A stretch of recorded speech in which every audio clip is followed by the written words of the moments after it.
Welcome to Geektionary. My name's Corey Hales, and this is the geekiest podcast you'll probably ever hear, where I will try to teach you, along with my friends, about the nerdier things in life. Let's talk about it.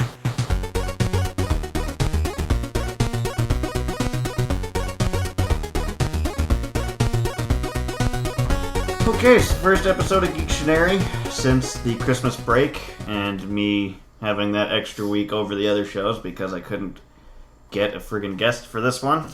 Finally got one. It's Chelsea. Say hi, Chelsea. Hello. Staring at me blankly. Before we get into the topic, which V for Vulcans, should we mention, how was your Christmas? My Christmas? Yeah. It was interesting. I did everything Christmas before Christmas actually happened, and then did absolutely nothing on Christmas. Yeah, my Christmas was alright. It was stressful as all hell, and I got 3 whole presents. And, New Year's was good. Yeah, 3 presents. A t-shirt, a calendar, which shouldn't count as a present. No. And a game which I will probably never play. It's a zombie bowling thing. Zombie bowling. Yeah. Sounds interesting, but I'm assuming if you don't like it, there's problems with it. It's like these little wooden pegs that look like zombies and a little wooden bomb that you bowl at them. You can play it on the table. You can play it on the floor. It advertises. I'm like, this is dumb. But then I open it up and the little pieces are actually pretty cool looking. But yeah. So, coffee table amusement, if not a game necessarily. Yeah, when I am able to, I'd like to set it up and just have it as kind of like a. Like, look at this. This is art. Conversation piece. Yeah, look at that awesome thing. Anyways, enough of the niceties. Yes. Let's get down to the fucking brass tacks. I'm getting weirdly aggressive. Okay. I'm just gonna keep staring at your Domo-kun hat. Yeah. Keep staring at me. Should mention, I since this is the first recording for like 3-4 weeks, I felt that I needed to especially nerd up. So. I'm wearing my Domo-kun hat, and I have my Avengers shirt on, which I don't ever particularly like to wear, because I like comics, but I don't feel like it's something that I want to always be displaying, you know? Mm-hmm. Yeah. And that one's a particularly nerdy one that people recognize now, and yeah. Yeah, it's the thing that bugs me is, like, I got this from my family, so I can't throw it away. And they don't know that I wouldn't normally wear this kind of thing. Yeah. Like the shirt that I got for Christmas is a Shazam shirt. So it's just red with a lightning bolt on it, and no one knows what that is. So that makes me happy. Yes. But anyways, yes, Vulcans. V for Vulcans. Yeah, probably the most famous race other than humans from Star Trek. Mm-hmm. Them and Klingons. Yes. Klingons have become very popular. Well, the original series, it was Vulcans and humans were most popular. Now Klingons are in there as well. Would you say Worf had anything to do with that? Oh, God, definitely. Most definitely. Especially considering he was human raised, that makes a big difference. Yeah. Vulcans, like the most famous one being Spock, is half human, so also kind of adds in that little bit of difference to him, I guess. And Vulcans are from Vulcan, which, what else are you going to call them? Except, like, Earth doesn't lend itself to that. No. What planet would? Jupiter, no. Which, oddly enough, Vulcan is the name of the Smith god in Roman and Greek mythology. Which is what the town in Alberta is named after. Yes. It has nothing to do with Star Trek. No. But it does now. Coincidence. Yeah, it does now. Like, people go down there and have Trek conventions all the time. Yes. Which apparently are quite good. I've been told by various friends who've gone down for them. Yeah. It is definitely worth the bang for your buck. Instead of going to the States for a convention. Yeah. Definitely worth looking into if you're a Trek fan. Are you a Trekkie? Yes, I would class myself as a Trekkie, but I would also say I'm equal Star Wars fan as well. Okay. So, growing up with both franchises, I'm not one or the other. I am both, much to the dismay of my boyfriend. Yeah, who's Star Wars all the way. Yes. Yeah. But your door thing, they have a door sound thing, so when something goes past it, meaning when the door opens, it makes a Star Trek door open sound. Yes. Which is odd considering the Star Wars love in the house. Mm-hmm. I had to throw in some other geek references. Yeah, I can't be representing all the Star Wars stuff, so. No. Yeah, I've never really been a huge Star Trek fan. I've been growing into it, though. Like, I do. It's a good story, and I like the acting in it, and there are some terrible, terrible things that happen in it, definitely. which are usually pretty fucking great. Watching the series as a kid, like all of them, and then watching them as an adult, I go, I remember I used to love this. Why did I love parts of this? This is just awful. Yeah. And then the nostalgia comes in, and I go, I love it anyways. Yeah. So the thing that kind of best exemplifies Vulcans. Does that make sense? That sentence? Okay. Exemplifies, would be that they live by reason and logic without interference from emotion, which doesn't mean they don't have emotions, but they're incredibly repressed. Yeah, very repressed. They are what we would think of as the Victorians being repressed, but they aren't in the same way. No. They have a lot more to them than we think. Victorians were repressed in polite society, but when they were alone, they did horrible things. Oh, yes. The Victorians were monsters. They do lots of things. In the Star Trek history, they were the first alien species to contact humans, right? Yes. And they did so, according to the canon anyways, 50 years before they actually thought they did. They crash-landed after the Sputnik flight, but everyone just thought that they were Asians who had come over from China. Seriously? So they ignored them. What? Which I thought was hilarious. Okay, so is Sputnik still in space right now? I don't know, actually. Because if that happened, like when I hear when Sputnik crashed, that makes me think of the 60s when Star Trek was made. So if that happened then the deep, deep future of Star Trek happened in 2010? Parts of it, yes. Okay. Yeah. The timeline has shifted because of all the incarnations they've had, so some things happen a little later than they're actually supposed to, but they fixed most of it in Next Generation, I believe. Okay, if I'm correct. Probably also Enterprise, I guess. Because that's the we will not speak its name. Yeah. We will not speak its name! I've heard good and bad things about it, though. That's the thing. Mostly bad. Mostly a lot of... But then the people that love it fucking adore it. Yeah.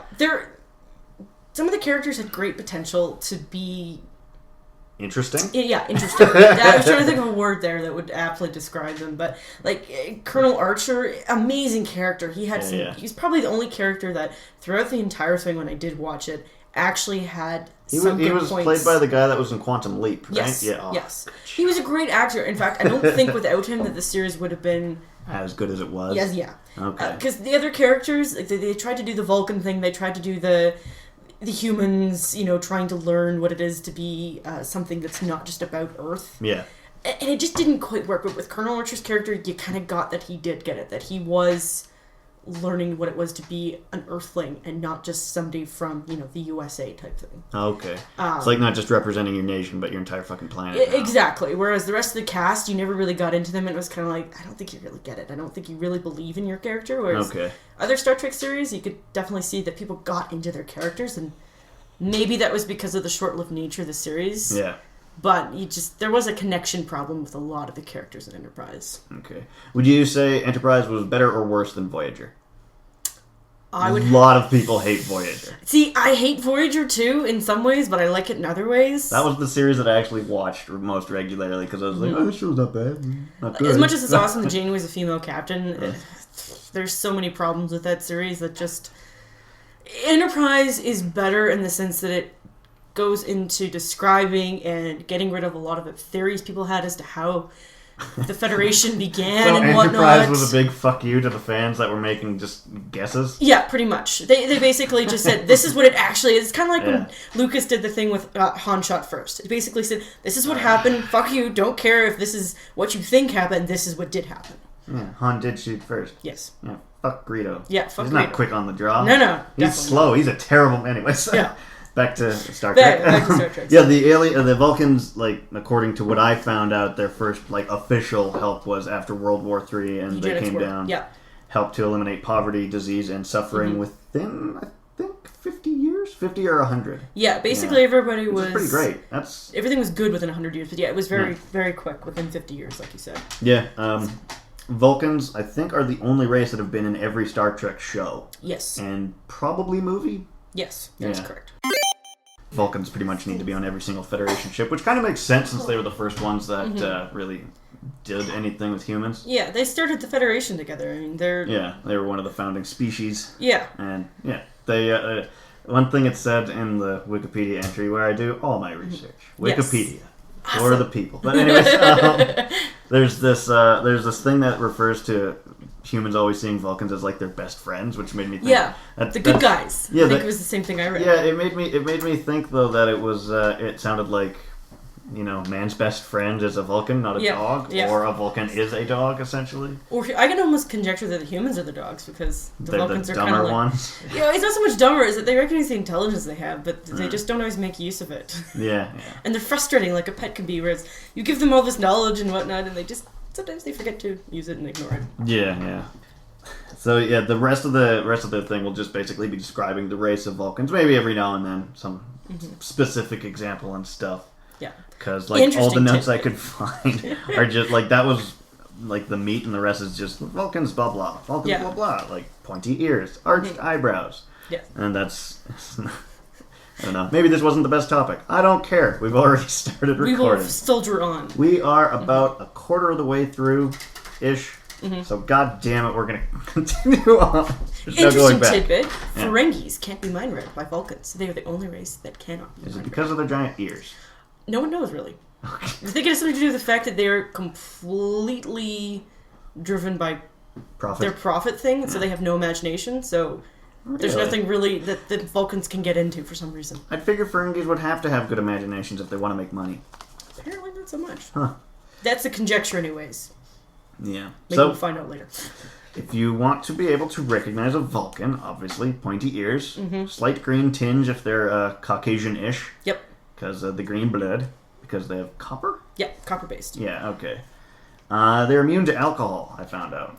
Yes. Which is... But not sugar, for sugar and weird chocolate things. they can get drunk off of, which is very weird. So basically, if Spock ever decided he wanted to have a crying fest, he'd just go in and bar chocolate and be boo-hoo everywhere. You son of a bitch. God damn you, Kirk! I love you, Hershey. Oh, Nutella. Yeah, he has been drunk from things not like chocolate or peppermint, but those are when everybody's suddenly affected by some weird drunk field. Yeah. That some aliens have set up for some reason. Star Trek is a weird show. It really is. It's like, we're passing through the drunk field. Shut up! I don't want to hear anything more from you. I'm the captain. Spock, I love you. I love you and your pretty little ears just make me... Speaking of all the love and the pointy ears making you is Pon farr, which is, in my mind, one of the most entertaining things about the Vulcans. Very entertaining. Which kind of also, before the Vulcans became all logic and reason based, prior to the adoption of emotion suppression, they were known to be very paranoid and homicidal. Yes. Very violent. Frequently sitting down to dinner and just kill your neighbor. Yeah. So, I think I wonder if the Pon farr thing existed before they started repressing the emotions, because if it didn't, kind of makes sense, because every 7 years, all that repression suddenly, I need to fuck. That's what Pon farr is. I need to go out and find me something to bone. Yeah, every 7 years I have written down, Vulcans must mate or they go crazy and die. Yes. It's a very violent, horrible thing. They can suppress it through various things like disease or shock, like if, say, someone died. Meditation can. Yeah, meditation. Or being excessively violent. Yes. Which, to me, that's not... It's kind of ironic. Yeah, it's just I need to have sex with something I can't, so I'm going to murder several people, and then I won't be horny anymore. Yeah. Which is odd, because in humans anyways, usually violence precludes someone becoming very aroused, which is why a lot of people used to have... will murder a hobo to get an erection. Yeah, and then go fuck something afterwards. Yeah? Yeah, you have a history.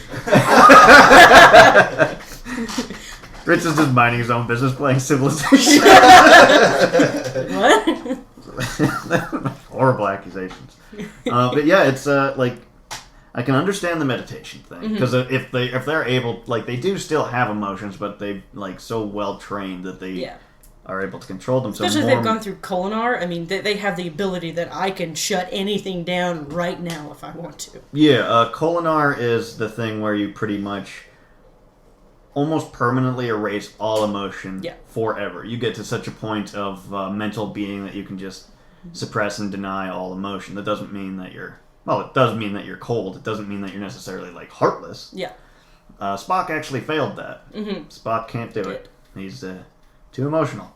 Too much human in him. Yeah. And so the meditation being an alternative to mating and murder, to me makes a lot of sense, because it's just okay, I just need to focus especially hard for a while. Yeah. So weren't tribbles and what's the word? Weren't they a aphrodisiac to Spock?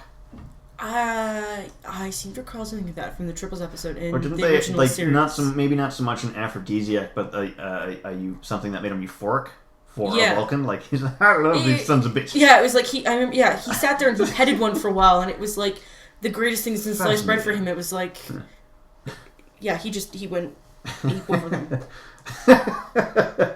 Just imagine Tribble just being like a ball of fur that goes like right? Yeah, okay. Terrible irritating sound. Yes. And they mate like rabbits on speed. Yeah. Radioactive rabbits on speed. And just picture Spock just being fascinating. I kind of picture him like the cat cafes they have in Japan, and just sitting in a room filled with triples going, I love you. Like the eyebrow, like the frowny face eyebrows. Yep. And then just the little cat mouth smile. Yeah. I love that face. I love that. One of the reasons why they started adopting, I can't remember what it was called. It's the one thing that's kind of like topical. Mm-hmm. Don't write it down. But when they, one of the reasons they started doing the emotional suppression, other than the fact that they were killing each other just because, was because they are, I think, 3 times stronger than a human being. Yes. So they could cause a lot of damage. Vulcan has a higher gravity field than Earth, and so I forgot. Yeah, it's about 3 times roughly, and so they could just backhand somebody and they'd be dead. Yeah. So like, if they were going to be dealing with they did it before they met other species. Yeah, way before. Yeah, if they hadn't, and they do occasionally get super emotional and lash out and stuff, and then get all like Data when he gets corrupted, or a Tuvok in Voyager when he can't have his mating thing because his wife is away from him on the ship, and he starts just going maniacal and running around the corridors, not killing people, but he just beating the shit out of everyone. Beating the shit out of a lot of people, and it takes like several security guards to get him down, and they throw him into a holodeck. And I'm just trying to think of like a Vulcan going on a rampage. My very Hulk-like almost. My mental actually. thing of Pon-farr is, okay, this is what happens. It starts. It's not immediate, just like fuck or lose my mind and die. It's a period of time. They need to do it within a certain amount of time. So I figure the Pon-farr and the going crazy is a gradual thing. Mm-hmm. Starts out with them just acting like dicks, but since they don't really vocalize any emotion, it's just like it's like, that's a nice drink you have there. It's mine now. And then they grab it and they walk away. And then so like, hey, come on, Tuvok, you're being a dick. Go fuck yourself. Yeah. Just like talk to that. I will make you a deal. I will not take your drink, and I will fuck you. Just like your body or your drink, which is more valuable to you at this point? Yeah, just hand over my drink. I don't want to. Well, I have been in space for 7 years, I will take them so both. Just like, it's just a horrible sex crime. That's what Star Trek is. Put a Vulcan in a ship and leave him alone with a bunch of people, like sex crimes in space. You could have bestiality, necrophilia, you name it doesn't matter. And like, there's a porn probably with the title, since it seems so popular, This Ain't Star Trek. Yeah. Or This Ain't Avatar. Oh, yeah. Put some fucking effort. Yeah. If you're gonna make a porn parody. Like, This Ain't Edward The Office. Scissorhands. That's Edward Penis Hands. Penis Hands. I mean, which is a classic. Which is, it wasn't that hard. All they did was replace one word, and maybe it's not that creative to some people, but at the same time, retains the essence of the original, and is kind of funny at the same time. Yeah. I heard there's a scene in it where I heard someone talking about it, and they said that it must have been a blooper that they just decided to keep in. Like, Edward Penis Hand sitting there, and then he like burps, and then he just tries to cover it up in a sexy way, but just going, "Excuse me." Just like, you can't say that in a sexy way. No, you really can't. You've ruined the moment. It doesn't matter what you say. Yeah, like no matter how many penises you have on your arms, you can't just flop your hand and go, "Ha! Look at these." You're distracted. Yeah, it's Pon-farr is a gradual thing, and I picture Tuvok just like, beating the shit out of people and saying like, "Unhand me," just like that much inflection. Just that'd be tough to beat. Like if you were acting out that scene, like to have all this rage, but just keep your voice completely neutral. Okay, you need to go ape shit. You might be able to show a little bit on your face, but if you say anything, there's no inflection. Yeah. You vocally, you don't give a shit. You're a dichotomy of yourself. Yeah, does he? He probably makes some vocalizations. You've seen this when he flips out. He does say a couple things, but he doesn't go completely enraged. Like, he'll say some hurtful things. Like, one point he's in the mess hall with Neelix, who's the cook, on Voyager, and Neelix annoys him at the best of times because he's so gregarious all the time. He's so happy. I don't like Neelix. I don't either. I never liked his character. No, ever. Piece of shit. Anyways. Yeah. Just annoying. But anyways, yeah. He makes some flippant comment about how Neelix is, happy for no good reason, and he doesn't do anything to actually deserve the happiness? Yeah, enjoy the happiness or enrich other people's lives. So why does he get to be this happy? And he makes some cutting comment, but it's not rage-filled like you'd expect it to be. He's just a dick. Yeah, he's a dick. He still has that calm inflection, like you were saying, that his words are definitely cutting. Yeah. It's like, you call this stew. Yeah. The fuck is wrong with you? He's always constantly, not bitching to him, but making fun of his attempts to do Vulcan cuisine and Klingon cuisine and whatnot. Okay. There's always something, if the two of them are together in a mess hall scene, there's always something about the fact that Neelix has screwed up some sort of dish, and he's a disgrace to the culinary profession. Does every scene between them in the mess hall end with more? Frequently, yes. Oh my god, frequently, yes. That sound?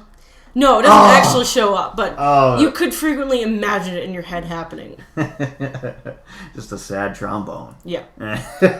William Riker standing off in the corner. Then just doing the... Where did you come from? He finger guns the camera, does the noise. Beam me up. Yeah. Zips away. Yeah. Gone, I've done my thing. Curse you, Riker! Neelix just in the kitchen on his knees instead of Khan. Riker! This was a weird thing I found out. Apparently Vulcans are dangerously ticklish. I read that one too. And then it doesn't give any examples. Yeah, I was like, where did they find this out? What do you mean dangerously ticklish? Like, if you just, one finger and they're on the ground spasming, going, ah! And then they're dead? Yeah. I tried to find more info on that too, and I couldn't find it, but I can imagine just, Kirk and Spock sitting there having a drink, and then all of a sudden, he just reaches over with his pinky and tickles his ear, and just Spock's on the floor going, Kirk! Just giggling. Kirk's just like, Spock, I've been wanting to do this for a long time.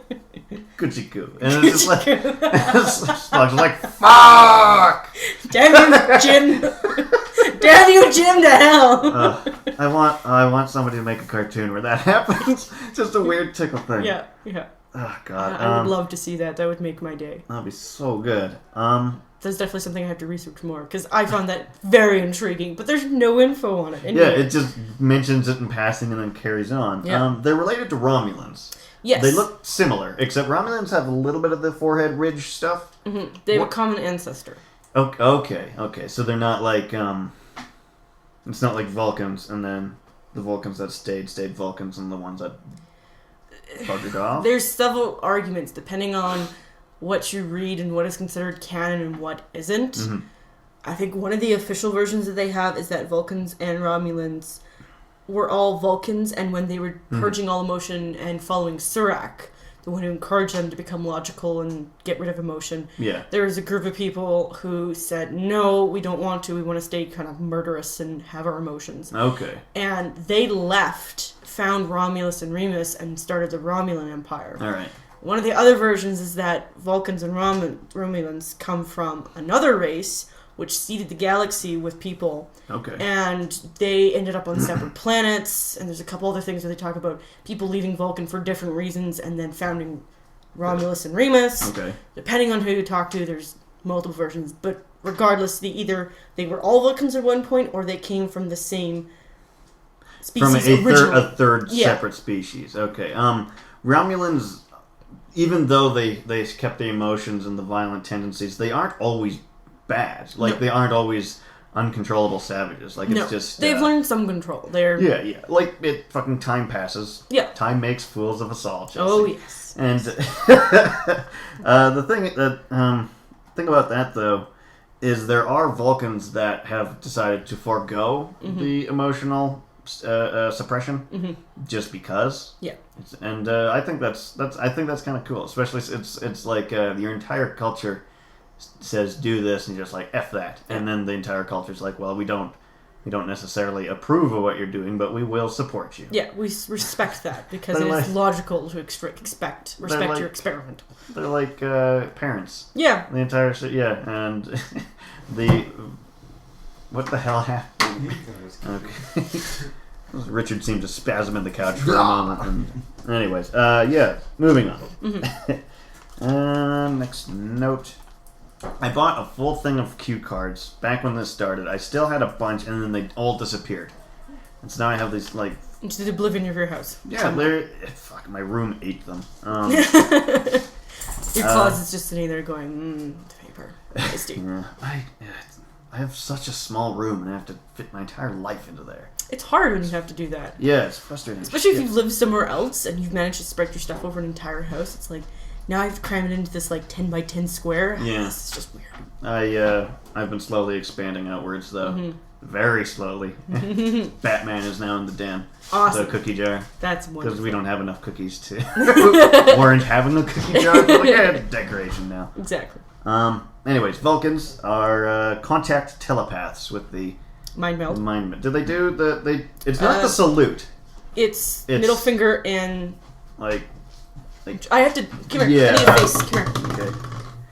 Okay, so she's grabbed... thumb and middle finger or forefinger. So the thumb by the cheekbone. Yeah. And then the main finger on... Pointer finger on the temple/forehead. Above the eyebrow. Okay. So kind of like this on... Yeah. Okay. Kind of like you're doing the star thing from the 60s, just on the face. Okay. Yeah. If anyone listening to this really wants to find out, it probably won't be hard to just search... No. Vulcan mind meld and you'll be a-okay. One thing I found that was kind of cool, I know that some Vulcans, like every other fucking thing about them, there are some that can be super powerful telepaths without needing the contact thing and crazy mind Spock's half-brother, powers. for example. Spurlock. Spurlock? No, that's Morgan Spurlock's last name. I was gonna say it's He did supersize me. Oh yeah, right. I was like, why do I know that name? Imagine a Vulcan with that mustache.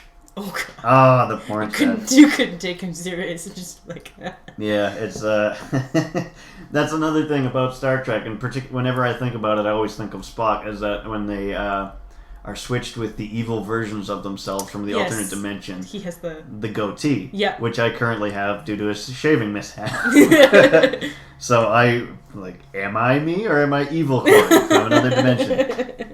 And the thing is, even people that don't know about that reference, they know the goatee means evil. Yeah. And Star Trek did invent that concept. I believe they did. Yeah, because not a lot of shows prior to that were alternate dimensions are filled with evil versions of ourselves. Stayed away from that. Yeah. Actually, I wonder if that precludes most people using villains with facial hair of some sort, because most heroes are clean shaven. I know that in things like Flash Gordon and the old pulp things, like the mustache, the Fu Manchu specifically, and the character Fu Manchu and Ming the Merciless were based on Asian people because Asians were scary at the time. Yes. And so Asians tend to grow Fu Manchus, little beards, and so that meant foreign. It meant scary because America's just we need to be clean shaven. Yeah. Clean shaven, buzz cuts, square glasses. That's what we have. One thing about the mind meld is that some Vulcans can apparently implant their life essence into an object or another person. Yeah, letting them cheat death by normal means. And for the younger people, that's like a Horcrux. Yeah. From Harry Potter. Very apt. Yeah, when I was reading that, I was like, maybe this is one of the things that J.K. Rowling was inspired by. Yeah, I consciously didn't even realize it. Yeah, she was... Have you heard of... You've heard of the movie Troll 2? Generally considered one of the worst movies ever made, right? Is that the Troll Hunter movie? No. You've probably seen the clip. It's they're eating her, and then they're gonna eat me. Oh my god! Oh, yeah. The guy sings it. It's beautiful. Sounds like he's in a Bollywood movie going, "Oh my god!" Yeah. It's a terrible movie. You need to see it. It's one of those. It's on the list now. It's they made a documentary called Best Worst Movie about it. It's really, really good documentary. And the director had no idea why people thought it was bad. And it's pretty great. But really? He said that they just had bad taste and didn't understand it. Being a sequel, the first Troll movie, which unlike the second one, actually has a troll. Yeah. Troll 2 has no trolls. Has no trolls. No trolls. Why call it Troll 2 then? The first Troll movie is about logic. A kid named Harry Potter who finds out he's a wizard And, he has to fight an ultimate evil, which is very, very familiar to most people that know, or at least kind of aware. Even if they're Christian and say, no, my children can't read that, they still know what they're talking about. Yeah. The thing is that movie was made in the fucking early 80s. Yeah. Well before Harry Potter was written. Oh, yeah. But the thing, and lots of people are just like, oh, well, she clearly stole it. Let's say she did. Mm-hmm. She made it better. Yeah. Troll's not a good movie. She took the name and she took the wizard thing and then went in a completely different direction. Yeah, like the Troll movie, it's not a good movie. It's not nearly as bad as the sequel. Mm-hmm. It's very watchable. It's kind of like Ginger Dead Man. The second one's watchable, but the first one is just awful. Don't you fucking bring up Ginger Dead Man. That's like fucking Evil Bong. Another movie made by the same studio. Full Moon Productions. Full Moon Pictures was one of my favorite fucking movie studios ever because when I was a kid, I loved the Puppet Master movies. Mm-hmm. And partially because my mom was terrified of them. She has a fear of dolls. So watching those was kind of like a... yeah, like I'd be watching, it's like, I don't need to worry about my mom coming in and saying something stupid. It's like, oh, isn't that sweet? It's like, fuck off, Mom. I'm watching a scary movie here. I'm watching angry dolls murder people. Yeah. And so they made good B movies for a long time, and then because they're B movies, which were straight to DVD, mm-hmm. Their budget considerably went down. They started putting out worse and worse things. Yeah, naturally. Now they put out Ginger Dead Man, Evil Bong. They go for the B movie market. A good bad movie is a movie that is made with the intention that it'll be great. Mm-hmm. Like Evil Dead, the first one, for example. Yeah. It's not a great movie. It's very watchable. Oh yes. Like Troll 2, they thought they were making a great movie, mm-hmm. and it's absolutely god awful. But the thing is that there's no irony in it. It's pure, just like, no, we're doing something good. This is good. All Full Moon does now is like, hey, let's make something stupid. Yeah. We're aware that it's stupid. Oh, we're hip. We're ironic. Yeah. Gary Busey doing a voice of anything, specifically Ginger Dead Man, mm-hmm. that'll make the hipsters go crazy. Oh, yes. And see, the thing is, I genuinely like Gary Busey because he's a terrifying man. So do I. And, like, I tried watching Buddy Holly, the one that he was nominated. I think, did he win? Don't think he won. At the very least, he was nominated for an Academy Award, and it is very well deserved. That movie is dull, but he does a damn fine job in it. Yeah, anyways, Don't ever speak to me about Ginger Dead Man. Oh, God. See, the one thing that ruined that movie, and I could probably have overlooked a whole bunch of other things. Turning it on? Other than turning on, it was the fact that instead of making gingerbread, they were making bread. Just bread? Just bread. Which somehow became a gingerbread man? Yes, and it was like, it doesn't matter what age you are, you've probably had gingerbread at some point. Even people who've never had gingerbread, have watched a cartoon special about Christmas, know that gingerbread is pastry. It's cookie dough. It's not bread. If you have a loaf of gingerbread, mm-hmm. something has gone terribly wrong. Yeah. You can't eat that. Gingerbread is cake. You can't cut that. Or it's cookie dough. Yeah. And, like, if you have bread that is the consistency of gingerbread, you've fucked up that bread. You've done something terribly wrong. Yeah. That I could have overlooked so many sins in that movie, but the fact that they didn't actually have gingerbread dough for some reason just enraged me completely. And I was like, no, this movie has nothing left in it. I can't watch it. I just, like, mentally stepped outside of this and realized, like, this is one of the best... Like, how can we go from fucking Vulcans to a very heated discussion about bread? Anyways. Back to E for Vulcan. Let's go with another one that a lot of people know about is the nerve pinch. Yes. Which nerds everywhere have tried at least once. Mm-hmm. They're not all going to admit it, mm-hmm. but if someone says, like, if there's that little hint of a pause before they like, hey, have you ever tried to do the nerve pinch? And they're just like, no. No. They have. I've practiced on my teddy bears considerably, but no. Yeah, like, I remember just, like, grabbing, like, it's a basically you just grab their tendon. It's the jugular and another tendon, and if you pinch them both at the same time, it causes you to black out instantly because you lose blood flow. Yeah, and the thing is, if someone does it, and even if they do it quote-unquote right, mm-hmm. you won't go unconscious, it will hurt. Yeah. Because someone is pinching your fucking neck. Mm-hmm. But yeah, it's possible, though, if you hit the similar spot in the right way, you can make someone fall unconscious. Yeah. But not just by pinching them, which is interesting. Yeah. It's weird. Apparently, you can actually kill people with the nerve pinch in the Star Trek universe, because if you do it too hard, too deep, then you like shut off the brain permanently, essentially. Which makes sense because they have 3 times normal strength of humans. So yeah, you know, yeah, I never put that together with that. That's a because you think even if they pinch what they think of as like a normal pinch, that's probably 10 times stronger than what a normal human pinch would be. So it's going to cause you damage no matter what they do. Mm-hmm. Yeah, it's Vulcans are monsters. Yeah. My hands should be labeled as weapons and insured for damage. Yeah. I left this part deliberately for last, the Vulcan salute. Mm-hmm. Obviously. Everyone knows that. Pinky and ring finger and then on one side, and then middle finger and index finger on the other. Bam, live long and prosper, that whole thing. Leonard Nimoy, the guy that played Spock, he made that up on the spot. Because I think the salute was something much, much different. Yeah. And he thought bullshit. And he also invented the nerve pinch on the spot. Yes. The scene where he was supposed to do it the first time, well, like they said, like Spock, who is a pacifist, Spock would hit a dude with the butt of his rifle or gun or whatever, and he thought that seemed a bit too...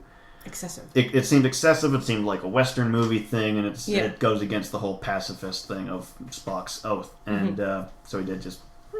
pinch and then take which them out. Makes sense. He had another layer to the character. Yeah, and so like the hand thing I found out is actually it's not something he's just like it just like threw up randomly. I'm just gonna make this up now. It's based on a Jewish priest blessing hand symbol thing called I'm gonna probably pronounce it Shihar, I believe. Kohanim. I found. That's Kohanim. Oh no, Shai is the letter it forms. That's right. Oh, okay. Yeah, if you do both hands together with your thumbs, it forms the letter in the Hebrew alphabet. It's called Shai or Shihar. Okay. And that's where the blessing comes from. So, it means this. For people that don't know, it's like when you make a W with thumb and index finger, and then throw up the Vulcan peace symbol on both sides. Yeah. So it's like a quadruple U. Yeah. Or you're trying to make a bird, like for shadow puppets. Yeah. I was never good at shadow puppets. I always wanted to be. Yeah. And then I remember... You can do the bunny, and you can do the eagle flapping, and that's about it. Yeah, I'd make a fist, and then just like, bam. Yeah. Just, what the fuck are you doing? Oh, it's a monster. I made a crocodile. Yeah. And that is about it for my notes. Did you have anything that I haven't... Because she has, like, Chelsea's one of the most well-prepared guests, because I think mostly out of nervousness and not really sure about what this was. A little bit out of nervousness, and because I'm also... It's just part of your nature? Notes. Yeah, okay. I take notes. Like, if I want to learn anything, I have a book, I have a thing, and I just write shit down in it constantly. Okay. Let's see, going through my thing here. Yeah. I've got 2 pages in Vulcans, actually. Impressed at how much information I found that was easily available. Mm-hmm. I noticed you have a year thing, 1966 to 1969. What is that? 66 to 69 was the original run of Star Trek. It's weird that it only lasted 3 seasons, considering it was such a a revelation to not just science fiction but culture. Yeah. You know, it was really impressive actually reading through and talking about how for the first time ever there was letter campaigns to keep the show on the air because that was the first time. Yeah, NBC wanted to cancel it after the first season, and I heard actually initially they thought it was this one lady who started the campaign. They found out that Roddenberry actually save my show. Paid her to start this campaign to get people to save the show, and they got over 1 million pieces of mail to save the show. Okay. Which I found astounding. That's a lot. Especially in the fucking 60s. Especially in the 60s, too. And especially for the controversy that some of the political and social discussions that they had in the show. Why is there a woman on deck? Yeah, a woman on deck. Luck on the sea. Black woman on deck, nonetheless, too. There's an Asian and a Russian? This is unheard of. Fuck that. Yeah, basically. Oh, jeez. I feel bad. Like, even though I didn't actually say anything bad, part of me is just like, how could you, Carter? Yeah. So what have you done? No, the thing is like, it's supposed to be the future. If they think in the future, countries and races will be even further segregated. Yeah. Asians get one ship, white people get the other ship. Russians get their own. It's like, fuck off. Russians don't actually get a ship; they get a garbage disposal unit. Yeah. Ruskies. Rabble. You Perushkis. Yeah. I don't get it. Have you heard... speaking of Russians, have you heard of the game Hotline Miami? It's kind of big on the indie thing right now. I have not heard of it, no. It looks kind of like the original Grand Theft Auto, so like top-down and all this. I was assuming that from the name kind of for some reason. Takes place in 1989. The music is all, I think, original stuff, but it sounds very 80s. It's really, really good. Basically, you're a dude who gets these phone calls, like, go to this place to help out a babysitter who's having trouble and discipline some children, which basically means you go there and murder a bunch of Russians. Mm-hmm. And that's all the game is going to places because you get a phone call telling you to, putting on a mask, and then murdering a whole bunch of people. Sounds similar to some episodes, I think, from Castle and CSI that they've had. Yeah? Yeah, CSI Miami has this one episode where... someone gets random phone calls? Yeah, a bunch of people, they set up kind of like a real-time Grand Theft Auto. Yeah. And they get a phone call from somebody within this guild that they formed, and they go out and perform deeds in order to win that level. Okay. And they have to get so much money, kill certain people, etc., etc. There's a similar thing that happens in Castle at one point, I believe as well. Different concept a little bit, but... Okay. It also reminds me there's these games that people sometimes play on college campuses. It's called, I think, Invaders. Yes. One person has a temporary tattoo, which they hide under their clothing. Yeah. And then, they temporary tattoo other people. They become invaders. And I always, when I just, I'd heard about it a long time ago, and I just reread about it now. I was like, that would have been fucking fun. Yeah, that would have been really awesome cool. in university. Yeah, and it's too late. Yeah. Far too late. Far too late. But we could always do something like it now. Just the show's over. I can't. I never got to play Invaders. F this. Damn. Yeah.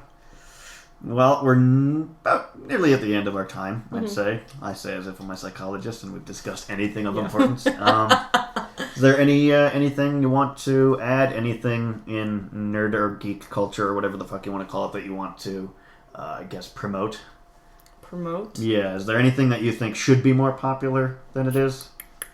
Wow, I gotta rack my encyclopedia in my mind of things that I've watched. Well, I guess I could say one thing. Okay. I really hope this is actually goes into hand in hand with Star Trek. Was that when Enterprise was canceled? Yeah. The one with Colonel Archer, the terrible show in my opinion, but still watching it because it's Star Trek.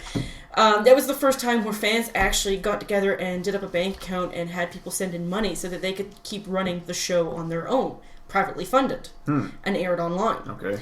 Firefly, coincidentally, also took that same idea to try and keep the show running. And both Enterprise and Firefly have bank accounts set aside with, I think the Star Enterprise one has somewhere like 30 million, and Firefly, I don't know what they have currently.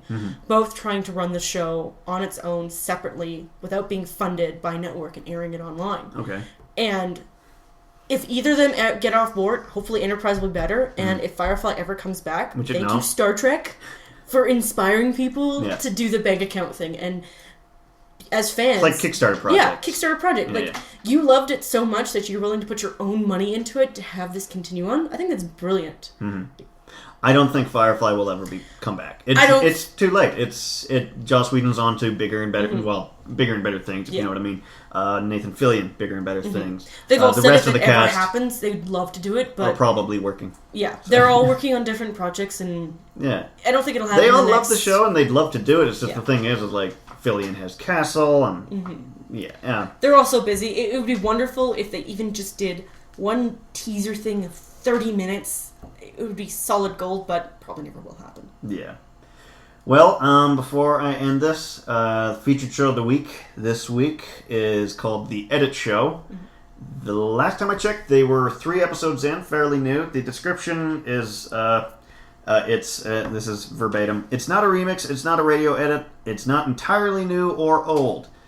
And then they just say, well, listen to find out what it is. Good luck to the show. I hope you succeed because we're on the same network, but figure out a way to describe your show. That is a terrible description. But everyone out there, listen to it anyway, because the featured show of the week, probably good. We have mostly good shows on the network. I'm not going to get into that. But, that has been Geektionary.